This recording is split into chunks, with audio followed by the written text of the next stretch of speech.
All right, what's up guys? Welcome to Maverick Overland Adventures. I just want to put this quick update video together for you guys tonight, talking about where we're at with the Overland build on the truck. I want to talk about everything that I've done to the truck so far up to this point in the past like 6-7 months that I've owned it, like accessories that I've added, upgrades that I've made, all that kind of stuff. And then I also want to take the opportunity in this video to talk about where we're going with this Overland build, things that we're going to be doing to the truck, and things that you guys can expect to see here very, very soon on this YouTube channel. Also, some of the stuff that I talk about in this video, I have covered in its own dedicated full-length videos in the past, like the tires, for example. So if you guys are interested in seeing more information on some of that stuff, I'm gonna link all that stuff down in the description. You guys can go check those videos out, and you should be able to answer most of the questions that you'll probably have. So before we get started with the accessories and stuff, just kind of go over what we're working with in case you guys are new to the channel and aren't familiar already. So this is my Maverick right here. It's 2022 XLT. This is the EcoBoost. So this is not the hybrid model. This is the classic 4-banger turbo gasoline engine. I went with that over the hybrid. Well, going back, originally I wanted to order the hybrid when Ford first announced that they were coming out with this truck. The reason that I didn't is because ultimately I decided doing the overland stuff and going down trails and that kind of thing that I want to do with this vehicle, the hybrid probably wouldn't quite be capable of that. So that's why I ended up going with the EcoBoost engine. This does have the FX4 off-road package on it, meaning that it of course has the all-wheel drive capability, as well as all the other stuff that come with the FX4 package, such as the skid plates all along the bottom, and a whole bunch of other stuff. I also have the 4K towing package, which obviously adds the hitch receiver, but it also does some other stuff, such as I think it gears the transmission a little bit differently. You get a brake controller and just stuff that makes it more capable of towing, of course up to 4,000 pounds allegedly. And then obviously I went with the Area 51 blue. My wife actually chose this color. I was gonna go with the Velocity blue, but I'm actually really stoked that we went with Area 51 because I think it looks really good. So let's get into the accessories, guys. We'll start right on the front of the truck here. So this is the very first thing that I did to my Maverick, only about 1,000 miles into owning the truck. This is the Ford branded hood deflector. I'll show you guys right here. It actually came cracked when I got it. It wasn't that big of a deal, so I didn't really care all that much. I put it on the truck anyway, but the way that they ship their accessories, they don't pack them very well. They're just kind of like loose in a box. So unfortunately it got broken shipping, but it is what it is, just so you guys know. But I'm super happy with this thing so far. The reason that I put this on is I've talked about in previous videos already how cheap the paint quality on these trucks is. And unfortunately it's prone to chipping and cracking in various, high wear spots, such as the front of the hood and, the wheel arches. So about 1,000 miles into owning the truck, I noticed my first rock chip and had that first like freak out, oh my god, new vehicle rock chip moment. And I went on Ford's accessories website and ordered this. I think I paid $79.99 for it. To be honest with you guys, I thought it was going to look kind of cheesy, but I actually really like how it looks. It gives the truck kind of a more aggressive appearance and kind of sets it apart, just makes it look a little bit more unique than all the other Area 51 Mavericks out there on the road. This one is the adhesive one, so this has adhesive strips that run along the top and along the bottom. I wasn't too sure how much I trusted those adhesive strips, but I can say after having this on for probably almost 6 months now, I'll give it 5 months. We'll say 5 months. I haven't had any issues, even in like the just horrible Florida heat down here that we have. I haven't had a single issue with that adhesive getting sticky and starting to run off or anything. It stayed on there pretty good, so no issues with that. Also, importantly, I haven't noticed any more rock chips. So, I mean, functionality wise, it does its job really well. I mean, there's no more rock chips on my hood or on the windshield or anything. So, pretty good quality, looks good, and for $79.99, it does its job just fine. And then next thing, I guess we'll just come right back here since we're right here anyway. So tires, this is probably the most significant upgrade that I've made to the truck up to this point. So I just was not super happy with the Pirelli Scorpion ATRs that come stock on the FX4 Mavericks. I've already beat that dead horse quite a bit in some previous videos, so I'm not going to talk about that too much in this video, but in a nutshell, they're great for street use. I just wasn't happy with their off-road capabilities. Here in this part of Florida, we have lots of sand, lots of loose clay, lots of mud, that kind of stuff. And the kind of stuff that I do, we don't drive on our beaches here, we're not allowed to, but I do pull off the road quite a bit on the side and actually like go fully into the sand. And those tires just were not super great for that. People get stuck out there all the time. And those ATRs, unfortunately, just did not do a good job of providing traction in that loose sand. And then I also back my kayak trailer down boat launches, like pretty steep boat launches, fairly often. We get this like thick, super slick algae that grows on the boat launches here. And it's kind of sketchy having a fairly slick tire backing down those slippery, steep boat launches. So I wanted something with a little bit more grip, but I wanted to keep it budget. So I found this set of Pirelli Scorpion All-Terrain Plus tires. So it's the exact same tire essentially, it's just the upgraded tread pattern. I found a set of these nearly new on Marketplace for $200, but even if you buy these brand new from a tire dealer, they're significantly cheaper than like your Toyos, your Falcon Wild Peaks, and some of the other stuff out there. So they're a pretty good budget option, but I'm happy with them so far.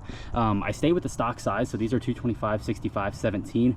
I did that just to preserve the most fuel mileage that I possibly could, because when you upgrade to an off-road tire, you're automatically going to lose at least some of your fuel mileage, which is part of why I bought the Maverick in the first place.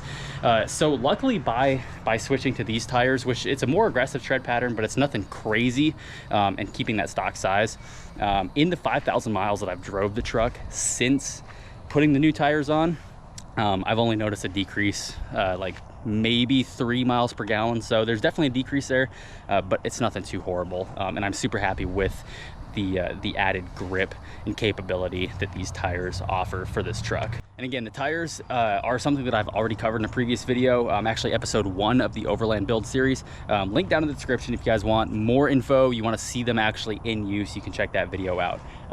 Moving on, since we're already talking about this general area of the truck, in episode 2 of the build series, that's when we installed the fender flares and then also the wheel spacers that I have in here. So these are 2-inch wheel spacers, which are huge. A lot of people really think that that's a bad idea and are pretty against wheel spacers. I did it kind of as an experiment. I hadn't seen anybody put 2-inch wheel spacers on a Maverick yet, so I found these on eBay for a pretty good price. I paid like $150 for a square set. And I just kind of wanted to A, test them and see if they would even fit, and B, see how they would look. And I ended up like really liking the results. They fit really well, and they look really good. I mean, the fitment, it's got a little bit of poke, gives it kind of that aggressive off-road appearance, and I'm super happy with them and haven't had any issues with them up to this point. And then of course the fender flares on here, these are one of the 2 options that you can get directly from Ford's accessories website. These are the less aggressive option.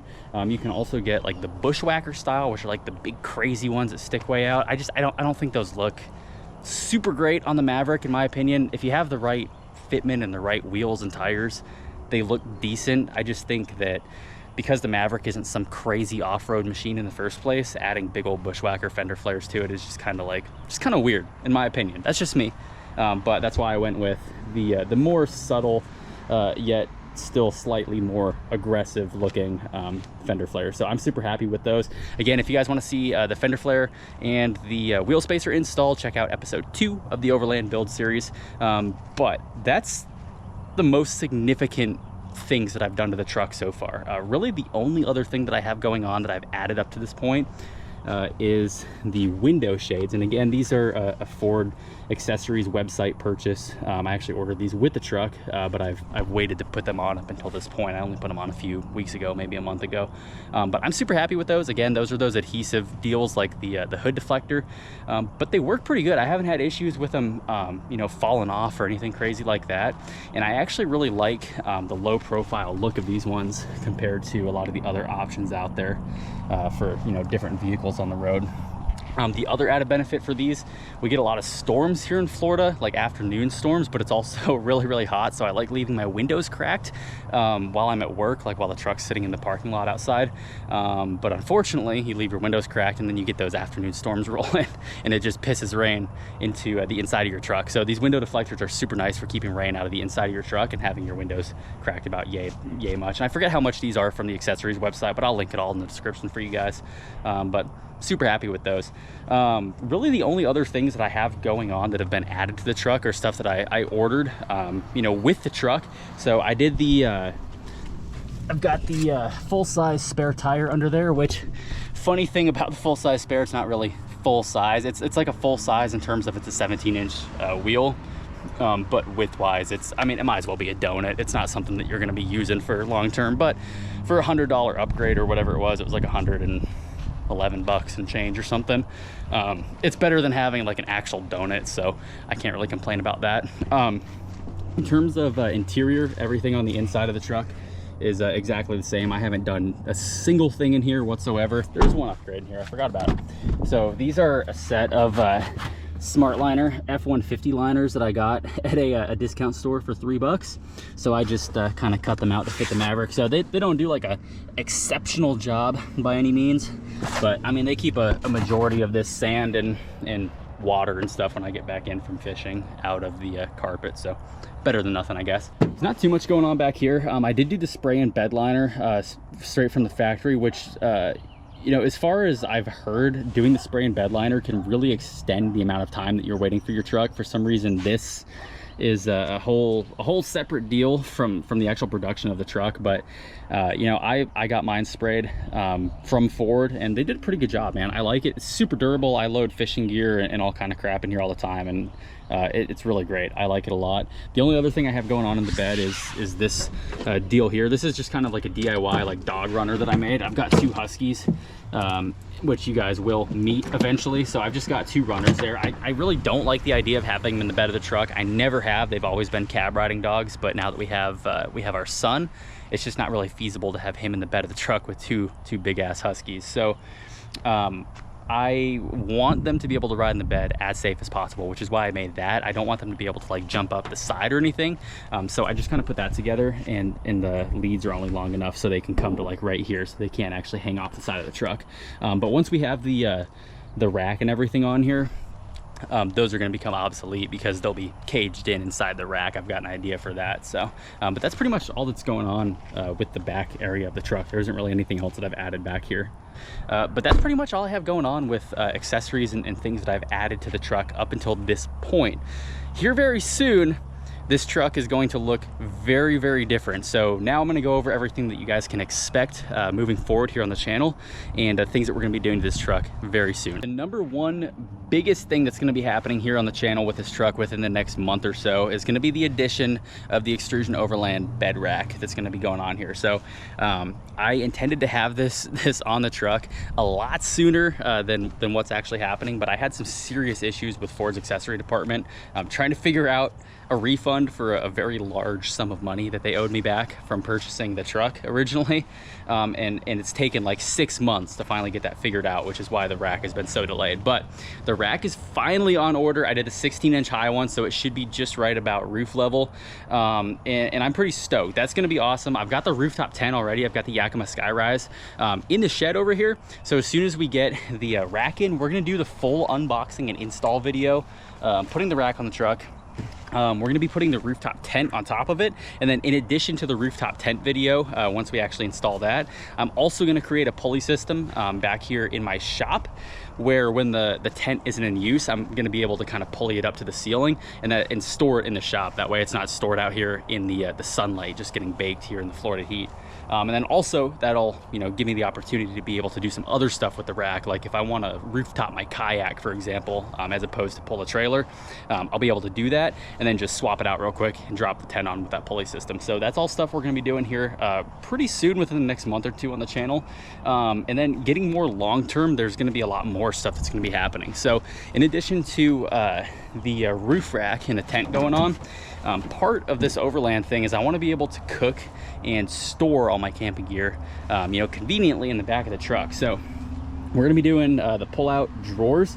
So there'll be a box probably about yay high that comes up just above the fender flares, and it's going to have a drawer on each side. This side will probably be storage. This side will pull out. It'll have some counter space. It's going to have the stove, which I actually already have the stove sitting in the shop. And then in addition to that, I'm going to be doing, I have plans to get a little bit experimental, and I want to cover this entire thing. So I'm sure you guys have seen a lot of dudes will do a soft topper inside their bed rack. So they'll have the bed rack over the top of their soft topper, and then you'll have a fully enclosed area but still have your bed rack. So I'm going to try to do a DIY soft topper. I've got some ideas for it. It's going to be completely experimental. I haven't seen anyone else like really successfully do it, but like maybe a couple people, but there aren't really any videos about it, and there aren't really any forums out there discussing it. So I'm going to get experimental and see if we can pull that off. And if we can, that's going to be super cool. Other things that I'm going to have going on top of the rack, in addition to the tent, we're going to be doing a DIY pressurized camp shower. There's a lot of videos out there already on that stuff, but that's something that I am interested in doing, not only for the shower abilities when we're out camping, but I'll also be able to use that as a rinse down station for all my fishing gear and my kayak when I get back in. So that'll be used on a regular basis even when we're not out camping. That's going to be a super useful tool in addition to the camper build that we're going to be doing on the channel here. And then additionally to the DIY camp shower, I'm also going to do a PVC like conduit storage thing up here as well, but it's going to be a fishing rod vault. So I'm going to do like a DIY fishing rod vault that'll be mounted like probably like on the side of the rack right here, and that way I can do you know, fishing rods. If we're going on long trips, I can have them stored up there, locked away, and that way if I'm going into like a store or something, people aren't going to steal them. And then probably aside from the rack and the tent going on, the biggest thing that we're gonna do is I'm gonna try to do a DIY 270-degree batwing awning. There's some videos out there already. There's a couple different ways I've seen people do it. I'm gonna try it my own way. I've got plans for it drawn up already, and I think it's gonna work out pretty well. And that's gonna be a huge addition to this truck camper build, because it'll give us 270 degrees of shade, you know, 6 to 8 feet out in every direction. So when we're camping, we'll have, you know, a way to get out of the rain, get out of the sun. We'll be able to cook underneath it, and it's gonna be super awesome. And that's pretty much it for like all the major stuff that's gonna be going on back here in the bed area of the truck. There's gonna be a whole bunch of like smaller stuff too. Like I want to do some DIY mud flaps, since we've got you know, the fender flares and the wheel spacers. We've got the wheels sticking out a little bit now, so I'm gonna do some DIY mud flaps on the front and back. And then also I want to do some off-road lights up here on the front. So I've seen some videos, people doing light bars down here in the lower section of the grill, but I don't like that idea, because when you cut, I've seen people cut these out to mount the light bar in there. This bottom part gets super flimsy, so I'm worried if we like hit that on a rock or something while we're out off-roading, it's just gonna like break the entire lower section off. So I'm gonna try to do some cutouts in the grill right here, probably cut right here, and I actually found some lights that should fit right in this little hole right here, and we can actually mount up and have some pretty sweet off-roading lights on the truck as well. So that's all the major stuff that you guys can expect to see in terms of the Overland build coming here relatively soon, and then also spaced out into the near future. So the bed situation with the rack and the tent, that stuff is all coming within the next month or so. I'm just literally waiting on the rack to show up. In terms of the other stuff, it's going to be a little bit of a slow process, especially all that DIY stuff, trying to get it figured out. It's going to be a process, you know, drawing up plans and testing it and getting it just right. So that's stuff that you guys are definitely going to have to kind of wait for in the long run, but it's stuff that's going to be totally worth it, because this is going to be a really sick build, and a lot of the stuff that I want to do is going to be DIY stuff, affordable, cheap stuff that everybody can afford. You know, the rack and the tent situation, obviously those are going to be expensive, and those are what I personally think matter. Those are the items that I think spending money on and getting that quality in the long run is going to be you know, the most beneficial.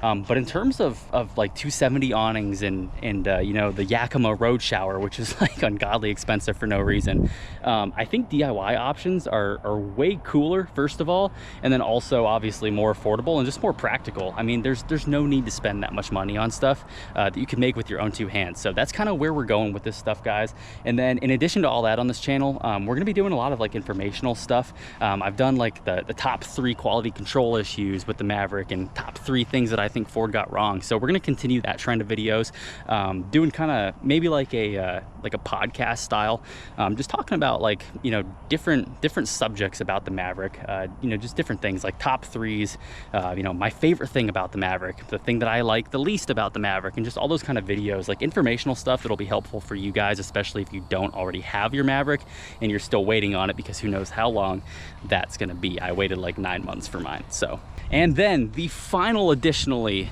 of things that you're gonna see on this channel, once we finally have this truck in a campable condition and it's somewhat usable, we are gonna start filming adventure content, just purely entertainment based, taking the truck out, going down trails, going camping, going on like long road trips and fishing adventures and all kind of really cool stuff. That's what I've had in store for this truck for such a long time now. And it's been such a slow process getting to this point, but we're finally almost there. So I hope you guys are as excited as I am. If you are and you're not subscribed to the channel already, please make sure you subscribe to the channel. That way you guys can see all the awesome stuff that we're gonna be doing with this thing and all the cool adventures that we're gonna be going on.